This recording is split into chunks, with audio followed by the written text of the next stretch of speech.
when I was trying to apply for jobs growing up as a younger guy, uh, always got those sales jobs, which always talked about it, the language of money, right? Hey, if you close X amount of deals, if you knock X amount of doors, blah, blah, blah, blah, you make 175K a month. Wow, 175K. You think how amazing. You get your, I don't know, dude, I don't want to mention any names, but right, you get your certain kind of industries as well, right, that really like this idea and the sales, you get some, you know what? You get some of those life insurance kind of people. How about that, right? You know, I hate those kind of guys, dude. I hate those kind of guys. Where do I even start about them? But anyways, here's why I have a problem with those kind of things, with those kind of people. This is hustling that is about transactional relationships. These people don't see you as human. Like, if you get one of those door knocks, and I'm pretty sure if you're a homeowner, you get a lot of that. Those people, when they're knocking the door and they're thinking about talking to you, they are not thinking of you as a human being. They are thinking of you as green paper. How much green paper? Literally, they're thinking of you as a size of green paper. Are you 100K? Are you 200K? And poor things actually don't make a lot of money from one transaction, if any, right? Because they get rejected a lot, and it's a very humiliating business. And I'll be honest with you, and I'm not talking about specifically life insurance, right? That was just an example. I'm talking about a lot of other transactional sales kind of industries. Poor things don't make enough money in reality. They're actually being taken advantage of, and some of them are actually really young kids, like 18, 19-year-olds. And those evil pyramid schemers are taking advantage of them. And they really slandered the reputation of a salesperson, okay? Let me tell you what true sales is, okay? Just, hey, if you're watching this, I know you. You're trying to understand sales, okay? And send this to your mom or dad or whoever is running the show in your life and trying to convince you to get out of the house and actually go find a job and stop living in your mom's basement, right? Send them this video because I'm about to explain to you what is sales. And sales is something that is very respectful and respectable, and it actually teaches you a lot. So, first of all, to be a very good salesperson, you need to understand math. Yes. And you actually use math a lot, like an engineer. Because, believe it or not, actually calculus, calculus 1, all like derivatives and stuff like that, that is very important in sales. Because, dude, how are you going to understand the rate of change of the investment? You're putting X amount of money, and you're thinking in terms of the future, and you're thinking, how much money is this going to make me? Same thing in sales. You are putting X amount of time into a certain deal, and that time translates into money. Now, true sales, I like to call it relationship sales, enterprise sales, whatever you want to call it, right? I mean, B2B is enterprise sales. It could be B2C too, right? Like, not enterprise sales could be B2C, but the relationship sales could be B2C, okay? B2C means business to consumer or customer. The true, better, elite relationship sales, whatever you want to call it, is about me going to a coffee shop, let's say, for example, and then I'm become a regular at that coffee shop, okay? And this happened with me multiple times, right?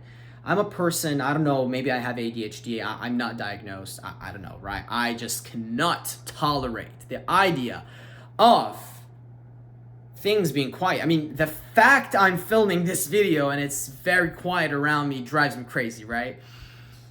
So, you go to a coffee shop regularly, and when you go to a coffee shop regularly, you're gonna end up probably becoming friends with the owner, friends with the staff. Possibly you're gonna see other regulars, become friends with them.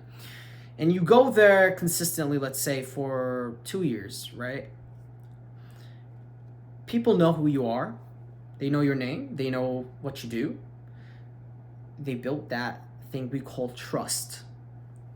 Now one day you have an idea, right? Like this, right? Stark Core. Stark Core is a business I started to teach kids financial literacy.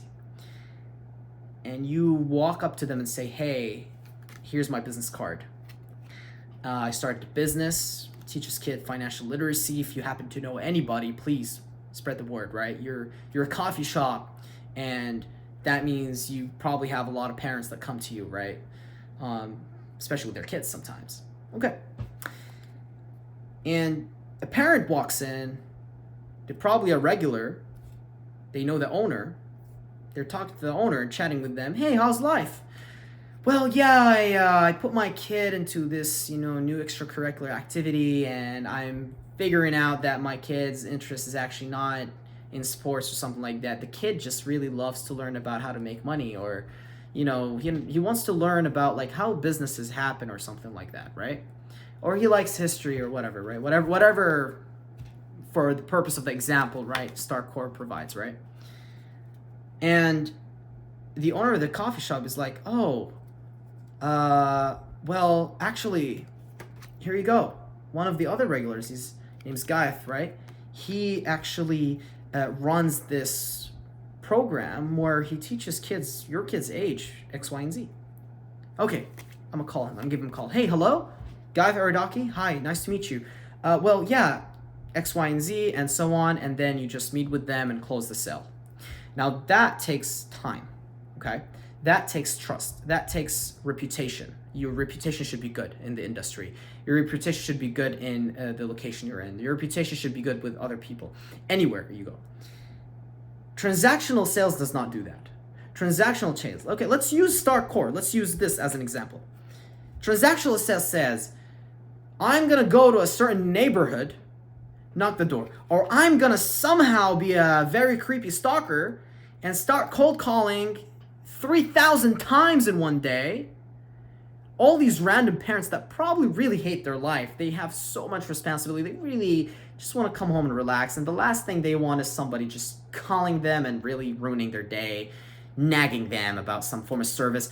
I mean, think about this, okay? Do you want someone to take money from you? No. Nobody wants money to be taken from them, right? If anything, you just want money for yourself, right? And that's why you're trying to do this transactional sales bullshit, right? Now, this person who is a parent who has lots of responsibilities and possibly lots of bills to pay because they have kids and they have a home or an apartment, I don't know, something, right? Gets a call. Hey, hello, how you doing, man? We have this service, $300 a month, we're charging, your kid, blah, blah, blah. Literally, this is how you sound to them. They don't understand a word you're saying, no matter how many times you try to, sound like, they like you or whatever, right? They are not listening to anything but blah, blah, blah, blah, blah, blah, blah, $300, blah, blah, blah, blah, blah, blah, blah, blah, bye, blah, blah, blah, blah, blah. Is that something you're interested in, right? I mean, if they even let you finish the pitch, they're probably going to say no. 90% of the time. Some people are going to listen to you. I'm not saying cold call doesn't working, okay? I'm saying that it is a lot of time for little reward. It is literally the working class example of sales, of business. As a business, do we have blue collar? Yes, I think it's transactional sales. I think it's the door knocking. I think it's the phone picking. I think it's that sell me a pen kind of thing, right? Really stop getting your sales experience from watching movies. Actually get like a relationship sales job where you're sitting down, you're building genuine relationships, okay? What does that mean? It means that you have the ability to name 3 things the person cares about. I mean, do you even know their favorite color? Do you know what they want to be? What are they trying to do? Do you know what they work? I mean, you're going to say no. I'm going to ask you why. You're going to say because they're a stranger. I don't care about them. If you don't care about them, why should they care about you, and why should they buy from you? Simple as that. Simple as that. If you do not care about somebody, they're not going to care about you. And that takes time, my friend. Because trust is not built over one night. And those people who somehow manage to win the trust of somebody over one night, it's most likely winning the trust of somebody very naive. They don't even know how to, give out trust. They're not responsible enough with trust. And I don't think you want those kind of customers, because those kind of customers are a headache. If they're gullible enough to fall for your sales pitch from the first time, and they don't know who you are and they don't trust you, then they're gullible enough with other things, okay? So, a true salesperson is somebody who actually is looking out for others. He's somebody, or she is trying to help solve a problem for somebody, be the broker, be the bridge where they can provide that solution to them, whatever that solution is. And they are ready to suck it up, to wait for months before they get paid. Because the problem is not you don't have money. The problem is your customer has something that they're desperately looking for a solution for. And that should be your focus. As a salesperson, you're a project manager. As a salesperson, you're an entrepreneur. As a salesperson, you're a problem solver. You are a trusted problem solver. So please take this video, start applying ways that you can build your relationship sales skills by developing your ability to build curiosity, to understand people, to be curious about how they feel, to be curious about their lives, to be curious about what makes them happy, and become that person that provides those answers to them. Okay? And I welcome any questions. I'm very passionate and happy to talk about this topic because we really need to change how a salesperson is perceived in society. And it starts with you and I. Thank you for watching.